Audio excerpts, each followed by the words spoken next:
નમસ્કાર, ગ્રાઉન્ડ રિપોર્ટમાં આપનું સ્વાગત છે। હું છું આપની સાથે સંધ્યા। એક વિડિયો સામે આવ્યો છે પહલગામનો અને વિડિયો જોઈને સૌ કોઈ હચમચી ગયા છે। ગુજરાતીના કેમેરામાં કેદ થયો છે પહલગામ હુમલાનો હચમચાવતો આ વિડિયો। પહલગામ હુમલા સમયે આતંકવાદીઓએ કઈ રીતે ગોળીબાર કર્યો અને તેનાથી કેવી રીતે અંધાધૂંધી સર્જાઈ ગઈ અને આ નવો વિડિયો આપ જોઈ શકો છો। અમદાવાદના ઋષિ ભટ્ટ ઝીપ લાઇનમાં બેઠા હતા તે સમયનો આ વિડિયો છે અને તેમના કેમેરામાં જ આ વિડિયો કેદ તેઓએ કર્યો છે। જો કે તેમને ખબર ન હતી એ સમયે કે એક્ઝેક્ટલી ત્યાં શું થઈ રહ્યું છે। તેઓ તેમની મસ્તીમાં હતા અને અચાનક જ ગોળીબારી શરૂ થઈ ગઈ। ગોળીબારીનો અવાજ પણ સ્પષ્ટ સંભળાઈ રહ્યો છે। એટલું જ નહીં, નીચે પ્રવાસીઓ જીવ બચાવવા માટે નાસભાગ કરી રહ્યા છે। ધડાધડ એક તરફ આતંકવાદીઓ ગોળીબારી કરી રહ્યા છે અને બીજી તરફ જેટલા પ્રવાસીઓ ત્યાં નીચે દેખાઈ રહ્યા છે તે નાસભાગ કરી રહ્યા છે, જીવ બચાવવા માટે દોડાદોડ કરતા દેખાઈ રહ્યા છે।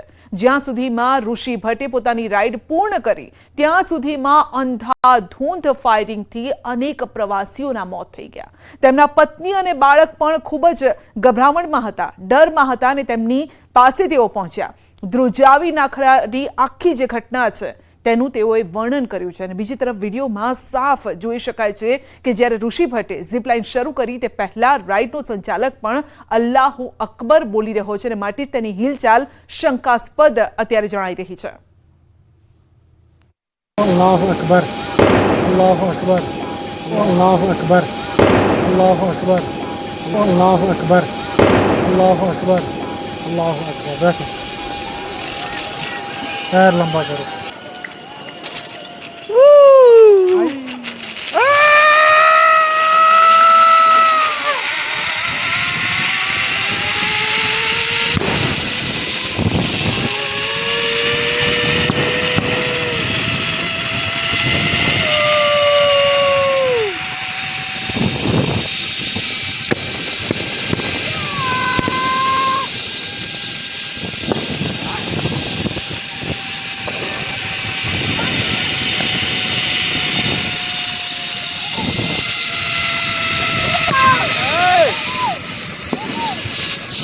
જમ્મુ કાશ્મીરના પહેલગામમાં જે હુમલો થયો છે તે ખૂબ જ દુઃખ અને દર્દની ઘટના કહે છે, કારણ કે આ પ્રકારે એક સાથે આટલા લોકો અને પર્યટકો પર જે હુમલો થયો છે ટુરિસ્ટ ઉપર, ત્યારે એક ટુરિસ્ટ જે છે ઋષિ ભટ્ટ જે પોતે અમદાવાદના રહેવાસી છે અને એ સમયે જ્યારે ઘટના બની ત્યારે ફાયરિંગની અવાજ તેમના મોબાઈલમાં મતલબ આવ્યું છે, કારણ કે તે પોતે ત્યારે ત્યાં હતા, ફરી રહ્યા હતા અને પોતાના શૂટ કરી રહ્યા હતા। ઋષિભાઈ, આપના મોબાઈલમાં સ્પષ્ટ દેખાઈ આવે છે, સાંભળવામાં આવે છે ફાયરિંગનો અવાજ। કેવો માહોલ, કેવો સમય? જે ફાયરિંગ થઈ રહ્યું હતું આપણે આમ મૂવીમાં નોર્મલી જોઈ રહ્યા છે એના કરતાં બી ક્લિયર હતું કે કઈ રીતે ફાયરિંગ થઈ રહ્યું છે, અવાજ બી એવા આવી રહ્યા હતા અને ફાયરિંગ થયું ત્યારે બધાના મનમાં એક ડરનો માહોલ થઈ ગયો હતો અને બધા જ ભાગવા માંડ્યા હતા। કેવો માહોલ, ક્યારે ઘટના બની, કે સમયમાં ઘટના બની અને પછી શું આખી વાક્યા રહી? જેવું ફાયરિંગ સ્ટાર્ટ થયું એવું બધા જ દોડવા માંડ્યા હતા, બધાને ગોળીઓ બી વાગવા માંડી। સેકન્ડલી અમે ઝીપલાઇન કરી રહ્યા હતા તો ત્યાં નીચે જોયું તો ત્યાં આગળ રિલિજન પૂછીને એ લોકોને ગોળી મારવામાં આવી રહી હતી। જો તમે હિન્દુ છો તો તમને ગોળી માર દેશે, તમને કલમો આવડે છે કે તમે મુસલમાન છો તો તમને છોડી દેશે, આવું એ લોકો કરી રહ્યા હતા। ગ્રાઉન્ડમાં 2 જણા હતા ને બાકી જાડીઓમાંથી ફાયરિંગ થઈ રહ્યું હતું। કેટલા લોકો હશે? અરાઉન્ડલી જે રીતે ફાયરિંગ થઈ રહ્યું હતું એ રીતે મારા અંદાજે 4 થી 5 જણા કે 6 જણા હોવા જોઈએ। અચ્છા, કેટલા વાગ્યાનો આ ઘટનાક્રમ છે આખો? બપોરે 1:28 ફર્સ્ટ ફાયરિંગ થયું છે, મારા મોબાઈલની અંદર કેપ્ચર થયું છે। ઓકે, અને આપણે લાગ્યું શંકાસ્પદ જે જીપ લાઇન વાળા બી શંકાસ્પદ હોઈ શકે છે? હા, 110%, કારણ કે આગળના ટોટલી વિડીયોઝની અંદર જોઈએ તો ત્યાં બધે નોર્મલ માહોલ હતો। મારી આગળ જે લોકોએ 10 જણાએ ઝીપલાઇન કરી ત્યારે બી એ માણસ એકદમ સાયલેન્ટ હતો। જ્યારે હું ઝીપલાઇન કરી રહ્યો છું ત્યારે 3 વાર અલ્લાહુ અકબર બોલે છે અને પછી જ ફાયરિંગ સ્ટાર્ટ થઈ ગયું અને બધા ફટાફટ મરવા માંડ્યા। તો હું 110% એ માણસ ઉપર ડાઉટ કરી શકું કે ક્યાંક એની જોડે સંકળાયેલો હોઈ શકે, કાં તો એ લોકોનો કોઈક મેમ્બર બી હોઈ શકે। શું લાગે છે, લોકલ સપોર્ટ વગર પોસિબિલિટી છે આ બધું? ના, એવું તો પોસિબિલિટી નથી, કારણ કે જે જમ્મુ કાશ્મીરની અંદર હું 5 દિવસ ફર્યો, જે CRPFનો ને જે ગવર્મેન્ટનો ત્યાં આગળ સિક્યુરિટી છે, તો મને એવું નથી લાગતું કે બહારથી કોઈ આવીને આવું કરી શકે। કાં તો બહારથી આવેલો મેમ્બર ત્યાં 1.5-2 મહિનાથી ક્યાંક છુપાયેલો રહેલો હશે અને પછી એ લોકોએ આ ઘટના કરી હશે, એવું બની શકે છે। તમે ફાયરિંગ સાંભળ્યું મોબાઈલમાં અને પછી તમે ક્યાં ગયા અને કેટલા લોકો તમારી સાથે બીજા ભાગતા હતા ત્યારે? ત્યારે ફર્સ્ટ અમે ત્યાંથી નીકળ્યા અને ઝીપલાઇનમાંથી ભાગ્યા અને અમે ત્યાં આગળ એક બ્લાઇન્ડ સ્પોટ હતો ત્યાં આગળ અમે સંતાઈ ગયા, ત્યાં બી 4-5 જણા સંતાયેલા, બાકી બધા બી ગ્રાઉન્ડમાં એમની રીતે જે બી સ્પોટ મળ્યા એ સ્પોટ પાછળ એ લોકો સંતાઈ ગયેલા હતા. 10 મિનિટની આસપાસ થોડું ફાયરિંગ ઓછું થયું, 2-3 મિનિટનો ગેપ પડ્યો તો બધા જ ઊભા થઈને મેઇન ગેટ સાઈડ દોડવાનું સ્ટાર્ટ કર્યું. ત્યારે બધી બાજુથી એક સાથે મેઇન ગેટ બાજુ બધી પબ્લિક દોડતી થઈને ત્યારે પાછું 3-3, 4-4ની સિક્વન્સમાં ફાયરિંગ થવા માંડ્યું હતું. ત્યારે 5-6 જણા અમારી જોડે જે દોડતા હતા એ લોકોને પણ ગોળીઓ વાગી. ટોટલ 16-17 જણાઓને ગોળી વાગી અમારા નજર સામે. તો હવે શું કહેવા માંગશો, કારણ કે આ દુઃખદ ઘટના છે અને જે રીતે ઘટના બની છે તો હવે લોકોમાં પણ ગુસ્સો છે? ગુસ્સામાં હું એટલું કહીશ કે આપણે પાકિસ્તાનને આનો કરારા જવાબ દેવો જોઈએ, પ્લસ આપણે મોદી સાહેબ નેક્સ્ટ 20 ડેઝની અંદર 15 to 20 ડેઝની અંદર પાવરફુલ એક્શન લેશે. હતા ઋષિ ભટ્ટ, જેમને ઘટનાક્રમ કીધું છે કે કેવી રીતે આખી ઘટના બની છે અને તેમના મોબાઈલ ની અંદર આખું જી પ્લાન કરતી વખતે તમામ વિડીયો રેકોર્ડ પણ થયો છે. કેમેરામેન વિમલ સહેરા સાથે નવીન ઝા, ન્યૂઝ 18 ગુજરાતી, અમદાવાદ. તાપના રાડ પડાવતા ટોર્ચર વચ્ચે અંબાલાલ પટેલની તોફાની આગાહી પણ સામે આવી. 2 દિવસ બાદ વાતાવરણમાં પલટો આવવાના એંધાણ છે. ફૂંકાઈ શકે છે ભારે આંધી, ફૂંકાઈ શકે છે ભારે પવન. એટલું જ નહીં, 1 મેથી રાજ્યના કેટલાય ભાગોમાં ગાજવીજ સાથે પડી શકે છે વરસાદ, જે પ્રી મોન્સૂન એક્ટિવિટીનો ભાગ હશે. મુંબઈમાં હવામાન વિભાગે ચોમાસું વહેલું બેસવાની આગાહી કરી છે. તો શું ગુજરાતમાં પ્રી મોન્સૂન એક્ટિવિટી શરૂ થતાં જ હવે ચોમાસાનું વહેલું આગમન થશે?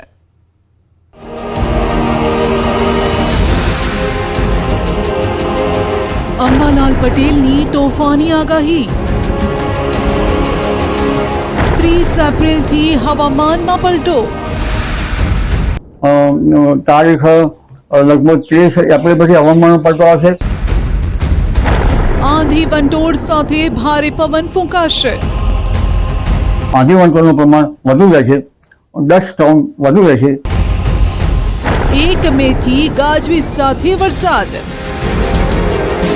અને 30 મે થી 11 મે વચ્ચે ભારે આંધી વંટોળ અને ગાજવીજ સાથે રાજ્યના ઘણા ભાગોમાં પ્રી મોન્સૂન એક્ટિવિટીનો વરસાદ થવાની શક્યતા રહેશે. મહારાષ્ટ્રમાં જોવા મળેલા આ દ્રશ્યો છે, ગુજરાતમાં પણ જોવા મળી શકે છે. ગુજરાતમાં પણ આ રીતે ફૂંકાઈ શકે છે ભારે પવન. મહારાષ્ટ્રના સંભાજીનગરમાં ભારે પવન ફૂંકાતા એક મેદાનમાં લગ્ન સમારોહમાં બાંધવામાં આવેલો મંડપ પળવારમાં ઉડી ગયો. આખી ઘટના સીસીટીવીમાં કેદ થઈ. ગુજરાતમાં પણ આવા જ આંધી વંટોળ માટે તૈયાર રહેજો, કેમ કે અંબાલાલે ગુજરાતમાં પણ ભારે આંધી વંટોળ સાથે પવન ફૂંકાવાની આગાહી કરી છે. ગુજરાતમાં પ્રી મોન્સૂન એક્ટિવિટીનો પ્રારંભ થઈ શકે છે, જેના કારણે રાજ્યમાં કેટલાય વિસ્તારોમાં વાતાવરણમાં પલટો આવશે. ખાસ કરીને ઉત્તર અને દક્ષિણ ગુજરાતમાં વાતાવરણમાં પલટો આવશે. કેટલી જગ્યાએ છૂટો છવાયો હળવો વરસાદ પણ થશે. મે માસની લગભગ 10-11 તારીખ સુધીમાં રાજ્યના મોટા ભાગના ભાગોમાં ભારે ગાજવીજ, આંધી અને વંટોળ સાથે કમોસમી પ્રી મોન્સૂન એક્ટિવિટીનો વરસાદ થવાની શક્યતા રહેશે. અને આ વરસાદમાં ભારે પવન ફૂંકાશે, જેના લીધે બાગાયતી પાકોની હરકત આવી શકે. આંબા જેવા પાકોને પણ તેને જે મોર કેરી ખરી જવાની શક્યતા રહી શકે. ડાંગમાં કાળઝાળ ગરમી અને અંબાલાલની આગાહી પહેલા જ વરસાદ પડ્યો. 2 દિવસ પહેલા દક્ષિણ ગુજરાતના કેટલાક ભાગોમાં અચાનક મોસમે મિજાજ બદલ્યો. ગુજરાતના એકમાત્ર હિલ સ્ટેશન એવા સાપુતારામાં ભર ઉનાળે માવઠું થયું. સાપુતારામાં વહેલી સવારે ઝરમર વરસાદ પડતા પ્રવાસીઓમાં કૌતુક ફેલાયું, તો કેટલાક લોકોએ આ નજારાને પોતાના કેમેરામાં કેદ કર્યો. અચાનક પડેલા માવઠાના પગલે વાતાવરણમાં ઠંડક પ્રસરી. બીજી તરફ ખેડૂતોનું ટેન્શન વધેલું જોવા મળ્યું. ઝરમર વરસાદના પગલે રસ્તા પાણીથી લથપથ થઈ ગયેલા જોવા મળ્યા, જેનો વિડીયો સોશિયલ મીડિયામાં વાયરલ થયો. 1 મેથી રાજ્યમાં કેટલાય વિસ્તારમાં આ રીતે વાતાવરણમાં પલટો જોવા મળી શકે છે. અંબાલાલે વાતાવરણમાં પલટાની આગાહી કરી છે. ભારે પવન ગાજવીજ સાથે વરસાદના કારણે આંબા પર અત્યારે જે કેરીઓ ઝૂલી રહી છે તેને પણ અસર થઈ શકે છે. બાગાયતી પાકોમાં આ પવન અને વરસાદના કારણે નુકસાનની સંભાવના છે. એની શરૂઆત થઈ 3 મેની આસપાસ છે. ઉત્તર ગુજરાતના ભાગો, રાધનપુર, કેટલાક સમીના ભાગો, હળીના ભાગો, બનાસકાંઠાના ભાગો, મહેસાણાના ભાગો, કડી કલોલ ના ભાગો, આ ઉપરાંત વિરમગામના ભાગો, તેમજ કચ્છના કેટલાક ભાગો, કોઈ રાજકોટના ભાગો અને ઉત્તર સૌરાષ્ટ્રના કેટલાક ભાગો, તેમજ મધ્ય ગુજરાતના ભાગો, વડોદરાના ભાગો, અમદાવાદ, ગાંધીનગરના ભાગો અને દક્ષિણ સૌરાષ્ટ્રના કેટલાક ભાગમાં વાદળવાળું આવે અને લગભગ દક્ષિણ ગુજરાતના ભાગોમાં પણ હવામાનમાં પલટો આવે. મુંબઈમાં ચોમાસાનું વહેલું આગમન, ગુજરાતમાં પણ ચોમાસાનું આગમન વહેલું થશે. મુંબઈમાં ચોમાસાનું આગમન થાય તેના થોડા દિવસ બાદ ગુજરાતમાં ચોમાસાનું આગમન થતું હોય છે. આ વર્ષે મુંબઈમાં ચોમાસાનું આગમન વહેલું થવાની હવામાન વિભાગની આગાહી છે. 8 જૂનથી 11 જૂન દરમિયાન મુંબઈમાં ચોમાસાનો પ્રથમ રાઉન્ડ શરૂ થાય તેવી 92% શક્યતા છે. ગયા વર્ષે મુંબઈમાં ચોમાસાનું આગમન 9 જૂનના રોજ થયું હતું. નૈઋત્ય મોસમી વરસાદ બંગાળના ઉપસાગરમાંથી પ્રવાસ કરીને 1 જૂનની આસપાસ કેરળમાં દાખલ થાય છે. એ પછી અરબી સમુદ્ર અને બંગાળના ઉપસાગરથી આગળ સરકતા 5 જૂન સુધી કર્ણાટક, તામિલનાડુ, આંધ્રપ્રદેશ, ઈશાનના રાજ્યમાં દાખલ થાય છે. 10 જૂનના મહારાષ્ટ્ર, છત્તીસગઢ, પશ્ચિમ બંગાળ, બિહારમાં પહોંચે છે. કેરળમાં મોસમી વરસાદ દાખલ થાય પછી લગભગ 8 થી 10 દિવસમાં મહારાષ્ટ્રમાં પહોંચે છે. દરમિયાન હવામાન અભ્યાસુએ વ્યક્ત કરેલા અંદાજ અનુસાર આ વર્ષે મોસમી વરસાદ મુંબઈમાં જૂનના પહેલા અઠવાડિયામાં દાખલ થવાની શક્યતા છે. જો મુંબઈમાં ચોમાસાનું આગમન વહેલું થાય તો તેનો મતલબ છે કે ગુજરાતમાં પણ ચોમાસું વહેલું બેસી શકે છે. હવામાન આગાહીકાર પરેશ ગોસ્વામી પહેલા જ મે મહિનામાં 2 પ્રી મોન્સૂન એક્ટિવિટીની આગાહી કરી ચૂક્યા છે. જો કે ગુજરાતમાં ચોમાસું 15 જૂનની આસપાસ પ્રવેશ કરતું હોય છે, પણ પરેશ ગોસ્વામીએ ચોમાસું 22 જૂન બાદ ગુજરાતમાં પ્રવેશી શકે છે તેમ કહ્યું છે. પણ મે મહિનાની અંદર 2 વખત તો પ્રબળ શક્યતાઓ છે, જેમાં એક ખાસ કરીને 14 મે થી લઈ અને 18 મે વચ્ચેનો જે સમય હશે એમાં પણ એક પ્રી મોન્સૂન એક્ટિવિટી થશે અને બીજું હશે મે મહિનાનું છેલ્લું અઠવાડિયું. એટલે ખાસ કરીને જે 25 તારીખથી રોહિણી નક્ષત્ર ચાલુ થતું હોય એમાં પણ પ્રી મોન્સૂન એક્ટિવિટીની શક્યતાઓ વધારે છે. એ પછી જૂન મહિનાનું જે બીજું અઠવાડિયું ચાલુ થશે એટલે કે લગભગ 7-8 તારીખથી જે જૂન મહિનાનો જે સમયગાળો ચાલુ થશે એમાં પણ છૂટાછવાયા પ્રી મોન્સૂન એક્ટિવિટીના ઝાપટા પડે તેવી શક્યતાઓ છે. એટલે મે મહિનામાં તો 2 પ્રી મોન્સૂન એક્ટિવિટીના રાઉન્ડ આવી જશે, એક આવશે જૂન મહિનાની અંદર. એની અંદર ચોમાસાનો પ્રવેશ છે એ 22 થી લઈને 28 જૂન વચ્ચે થાય તેવી શક્યતાઓ દેખાઈ રહી છે. એટલે ખાસ કરીને ચોમાસું છે એ 7 થી 8 દિવસ અથવા તો 10 દિવસ જેટલું મોડું આવી શકે છે. એટલે ચોમાસું છે આ વર્ષે મોડું થશે પણ નબળું થવાનું નથી. જો કે રાજ્યમાં અત્યારે ગરમી રાડ પડાવી રહી છે.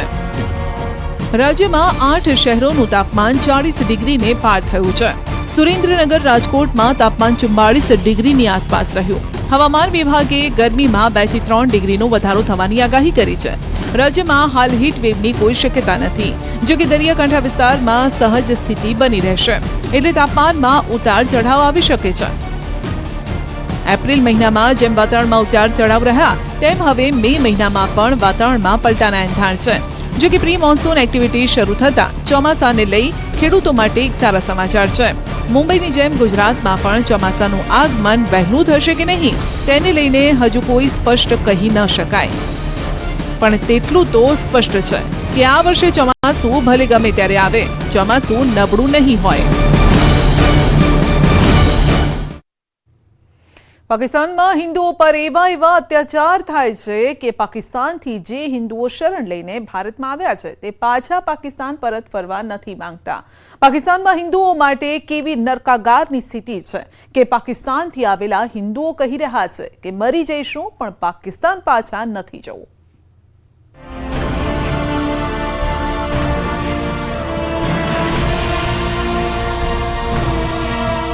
પાકિસ્તાનથી આવેલા હિન્દુઓનું દર્દ સાંભળો.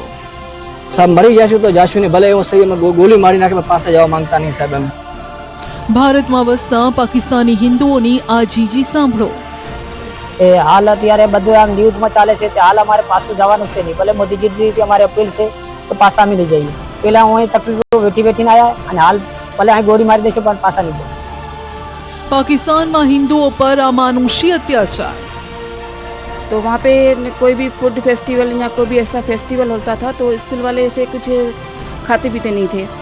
मेरे बच्चे फूड लेके जाते थे वो साइड में रख देते थे, और कोई बच्चा भी खेलने जाता था मेरे बच्चों के साथ तो मेरे बच्चों को बोलते थे पहले आप कलमा पढ़ो फिर बाद में आप हमारे साथ खेलो।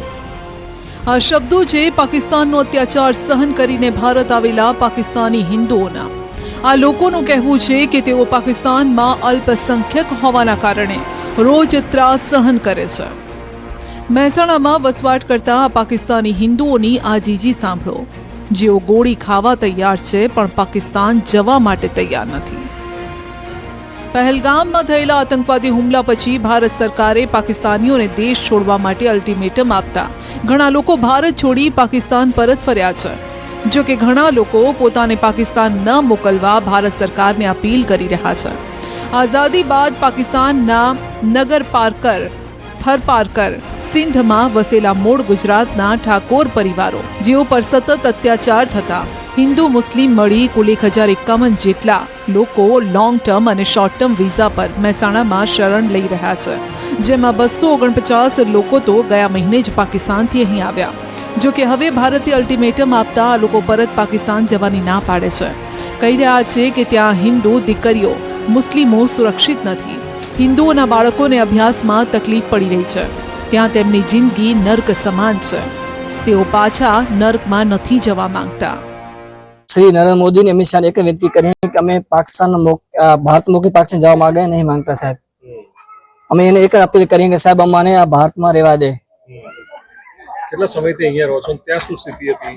અમને પાકિસ્તાની સાથ બહુ તમારી તકલીફ હતી. બાબલા પઢાવવા માટે, સ્કૂલમાં ના જાગતા ભણવા માટે અને બધું અમને ભણાવતા. એના કારણે અમે બાબલાને પેશન એમના શિક્ષા માટે લાયા છે. અને એમાં તેમને આજે બી સાહેબ બીજું કામ નહીં કરતા, મજૂરી કરી 400-500 કમાઈને અમે બાબલાને પેટ પાડી ગયા. પાકિસ્તાની હિન્દુઓની ફરિયાદો ઘણી છે. બહેન દીકરીઓને ઘરમાં જ પૂરી રાખવી પડતી હતી. ન પૂજા પાઠ કરવાની આઝાદી, ન પોતાના રીત રિવાજ મુજબ અંતિમ સંસ્કારની પરવાનગી.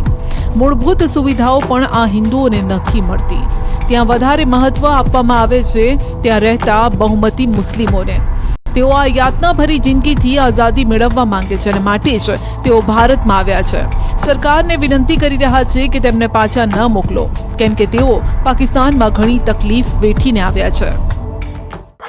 2018 થી પછી આવી રહ્યો એ હાલ અત્યારે બધું આમ ન્યૂઝમાં ચાલે છે. હાલ અમારે પાછું જવાનું છે નહીં. ભલે મોદીજી અમારી અપીલ છે કે પાછા અમે નહીં જઈએ. પેલા હું તકલીફો વેઠી વેઠીને આવ્યા અને હાલ ભલે અહીં ગોળી મારી દેશે પણ પાછા નહીં જઈએ.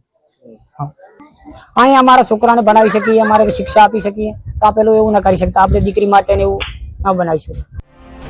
મહેસાણાનો આ ઠાકોર પરિવાર પાકિસ્તાન પરત જવા નથી માંગતો. અમદાવાદનો હિન્દુ પરિવાર પણ પાકિસ્તાનમાં યાતના સહન કરીને અમદાવાદમાં શાંતિથી જિંદગી જીવી રહ્યો છે. ટીવી સ્ક્રીન પર તમે જે પરિવારને જોઈ રહ્યા છો તે પાકિસ્તાનના સિંધ પ્રદેશમાંથી આવેલા ઉમરકોટ વિસ્તારમાં વસતા હતા. હવે તેમને ભારતીય નાગરિકતા મળી જતા અમદાવાદના સરદારનગરમાં વસવાટ કરે છે. આ પરિવાર તો મૂળ બનાસકાંઠાના વાવ તાલુકાના મેઠાવી ગામનો હતો, પણ ભાગલા પડ્યા બાદ તેઓ પૂર્વ સિંધમાં ઉમરકોટમાં ગયા. કિશોરભાઈ ઠાકોર પાકિસ્તાનથી અભ્યાસ અર્થે 2012માં ભારત આવ્યા. દિલ્હી યુનિવર્સિટીમાં LLMનો અભ્યાસ પૂર્ણ કરી 2015માં આખો પરિવાર ગુજરાતમાં વસ્યો. આજે પણ હિન્દુઓ પર પાકિસ્તાનમાં કેવા અત્યાચારો થતા હતા તે યાદ કરતા કરતા તેઓ ધ્રુજી પડે છે. जब पाकिस्तान इंडिया बने थे तब का इन्वायरमेंट अलग था. अब इसको रिलीजन और इस्लाम और इस्लामिनाइजेशन पे ये चले, फिर रशिया का, फिर मतलब बाकी जो था उसकी पूरे इस रीजन का पूरा सत्यानाश कर दिया है.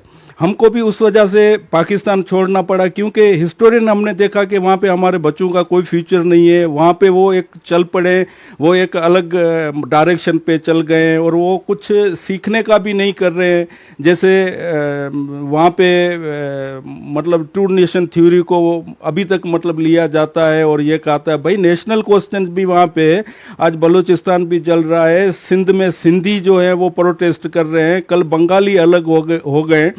कुछ कौमें होती हैं, कुछ नेशन होती है, उनकी भी कुछ बातें होती है, उनका भी कुछ सिस्टम होता है, उनकी भी हिस्ट्री होती है, उनके भी पोइटर होते हैं, उनका कल्चर होता है, उनका सिस्टम होता है. पर ये लोग एक अलग डायरेक्शन में चले गए रिलीजन में. वहाँ पे जब रिलीजन आता है तो बाकी किसी भी स्कूल ऑफ थॉट के लोग हो, चाहे मुस्लिम हो, मुस्लिम में भी 73 जो है वो स्कूल ऑफ थॉट है, वो उनका भी आपस में नहीं होता है. પહલગામ આતંકવાદી હુમલા સમયે આતંકવાદીઓએ હિન્દુઓને કલમા પઢવા કહ્યું. પાકિસ્તાનથી પરત આવેલા હિન્દુઓ પણ કહી રહ્યા છે કે ત્યાં સ્કૂલોમાં હિન્દુઓના બાળકોને કલમા પઢવા દબાણ કરાય છે. હિન્દુ મહિલાઓને, હિન્દુ બાળકોને હિન્દુ ધર્મના રીત રિવાજો કે તહેવારો ઉજવવા નથી દેવાતા. આ મહિલા પાકિસ્તાનમાં સરકારી શાળામાં શિક્ષિકાની નોકરી કરતા હતા, પણ ત્યાં હિન્દુઓ પર થતા અત્યાચારને લઈ પાકિસ્તાન છોડી ભારતમાં વસવાટ કરવાનું પસંદ કર્યું. तो वहाँ पे कोई भी फूड फेस्टिवल या कोई भी ऐसा फेस्टिवल होता था तो स्कूल वाले ऐसे कुछ खाते पीते नहीं थे. मेरे बच्चे फूड लेके जाते थे, वो साइड में रख देते थे. और कोई बच्चा भी खेलने जाता था मेरे बच्चों के साथ तो मेरे बच्चों को बोलते थे पहले आप कलमा पढ़ो, फिर बाद में आप हमारे साथ खेलो. तो ऐसे बहुत सारे हमारे साथ प्रॉब्लम थे. और हम लोग वहाँ पे जाते थे तो जैसे मुस्लिम सोसाइटी थी तो हम लोग खुले खुले से दुपट्टे पहनते थे और बाकी सब बुरके या कुछ ऐसा ओढ़ के चलते थे. तो हम लोगों को बोलते थे कि आप पीछे पीछे लोग चलते थे कि क्या प्रॉब्लम है. और कभी भी मैं वहाँ पे मोटरसाइकिल पे नहीं बैठी हूँ और यहाँ पे एक्टिवा चलाती हूँ.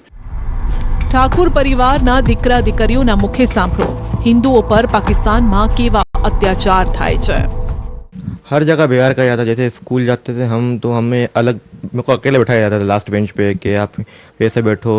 ना हमारा साथ कुछ खाना खाता था, ना कोई बात करता था. कभी किसी फ्रेंड्स के घर पे आता था, कुछ स्कूल फ्रेंड्स थे तो वो लोग ही बोलते थे कि हम पहले आप कुरान पढ़ो फिर घर पे आओ. कभी बाल कटवाने आता था तो बोलते थे कि हिंदू के बाल नहीं काटेंगे. होटल में खाना खाने आते थे कोई तो बोलते थे कि हिंदुओं की प्लेट अलग है. कहीं पानी पी लिया तो बोलते पानी दूसरे गिलास से पियो या खुद का खरीद के पियो. ऐसा था व्यवहार था हमारे साथ बहुत कुछ. मेरी जो दोस्तें होती थी वो मेरे साथ खेलती नहीं थी, कहती तुम हिंदू हो, तुम अलग हो, और फिर हमसे दूर रहते थे. और मतलब कि इंडिया में कैसे हम घूम सकते हैं, आज़ादी से रह सकते हैं, और पाकिस्तान में हमें घर के अंदर बंद रहना पड़ता था. मैं रात को अभी यहाँ पे जाती हूँ तो मेरे को आज़ादी फील होती है और पाकिस्तान में ऐसा नहीं था. ફક્ત આ એક હિન્દુ પરિવાર જ પાકિસ્તાનમાં યાતના સહન કરીને પરત નથી ફર્યો, પરંતુ પાકિસ્તાનના કરાંચીથી પરત ફરેલા આ પરિવારની હિન્દુઓ પર પાકિસ્તાનમાં કેવા અત્યાચાર થાય છે તેની કહાની પણ અલગ નથી. આ પરિવાર અત્યારે અમદાવાદના સંજયનગરમાં વસવાટ કરે છે. કહી રહ્યા છે કે તેમને કાફીર કહેવામાં આવતા, મુસ્લિમ ધર્મ અંગીકાર કરવા દબાણ કરાતું. जैसे मांग नहीं भर सकते थे, खुलकर नहीं रहते थे वहाँ पर. यहाँ पर तो जाते हैं कहाँ पर भी, और पानी भी नहीं पी सकते थे, बाहर जाते थे कहाँ पर. ये दिक्कतें थी. स्कूल में जैसे एडमिशन होते तो बच्चों पर भी वो करते थे, भेदभाव होता था वहाँ पर. काफिर मानते थे, बोलते थे आप तो या तो मुसलमान बन जाओ या तो घर से बाहर निकलना छोड़ दो. और बाहर भी निकलना है तो अच्छे से दुपट्टा ओढ़ के फिर निकलना. ना पानी पीने का सुख है वहाँ पे. बाहर जैसे शॉपिंग वगैरह भी करना हमारा बहुत ही मुश्किल था. खाना पीना भी हमें अंदर बिठा के खिलाते भी नहीं थे, बोलते बाहर ही अपना बर्तन लो, अपने बर्तन में खाओ, अपने बर्तन में पियो. जैसे हम खुलकर अपना कोई त्यौहार मना नहीं सकते थे.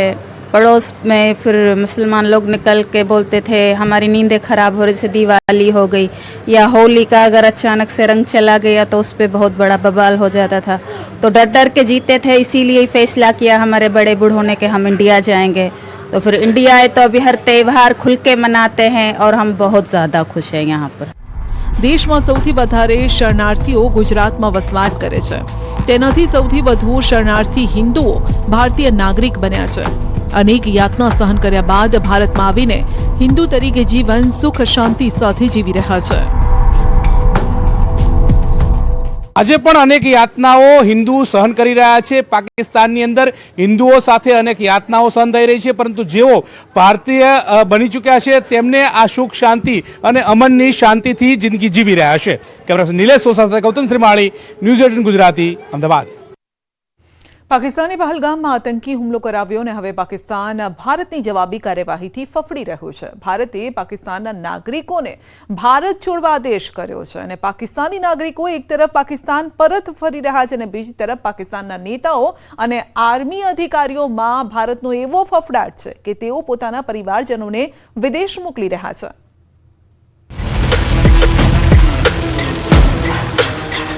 પાકિસ્તાન તો પાછળ જવું જ પડશે.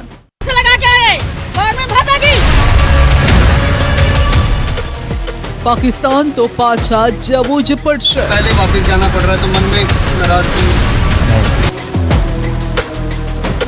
पाकिस्तान ना पापनी साइड इफेक्ट. शांति होना चाहिए यार भाई, अमन शांति होना ही चाहिए. પહલગામમાં થયેલા આતંકી હુમલા બાદ ભારતે પાકિસ્તાન વિરુદ્ધ કડક વલણ અપનાવ્યું છે.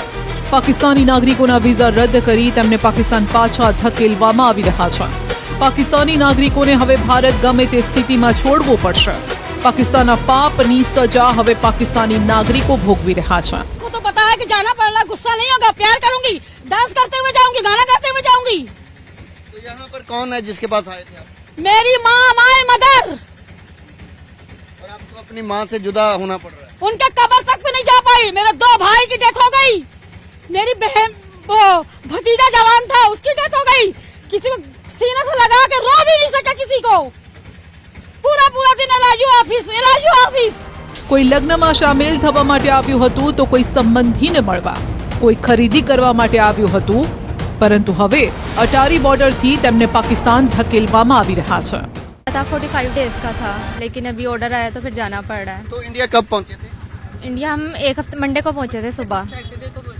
तो अब मैम आपने तैयारी के साथ आए होंगे, रिश्तेदारों से मिलना है, लेकिन उससे पहले अब जाना पड़ेगा. बिल्कुल, बहुत मुश्किल हुई, बहुत परेशानी. बच्ची की शॉपिंग के लिए आए हुए थे हम लोग. तो પાકિસ્તાન જવા માટે અટારી બોર્ડર પર લાંબી કતાર જોવા મળી.